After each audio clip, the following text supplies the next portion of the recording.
அனைவருக்கும் இனிய வணக்கம். அன்பின் ஆன்மீகத்திற்கு உங்களை அன்புடன் வரவேற்கிறோம். இன்றைய பதிவில் திருச்செங்கோடு அருள்மிகு அர்த்தநாரீஸ்வரர் சுவாமி திருக்கோயிலோட 2025ஆம் ஆண்டிற்கான வைகாசி விசாக தேர் திருவிழா குறித்த தகவல்களை நம்ம தொடர்ந்து பார்க்கலாம்.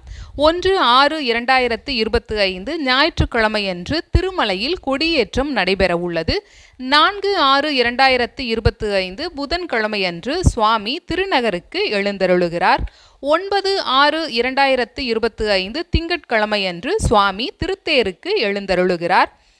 10, 11, 12 ஆகிய 3 நாட்களும் திருத்தேர் வடம் பிடிக்கப்படுகிறது. 12/6/2025 அன்று திருத்தேர் நிலை சேர்க்கப்படுகிறது.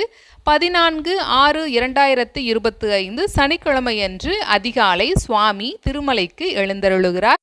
மீண்டும் ஒருமுறை ஜூன் மாதம் 10ஆம் தேதி, 11ஆம் தேதி, 12ஆம் தேதி ஆகிய 3 நாட்களும் திருத்தேரோட்டம் நடைபெற உள்ளது. இந்த பதிவு உங்களுக்கு பயனுள்ளதா இருந்திருக்கும். ஞாபகமா லைக் பண்ணி சப்ஸ்கிரைப் பண்ணுங்க. நன்றி, வணக்கம்.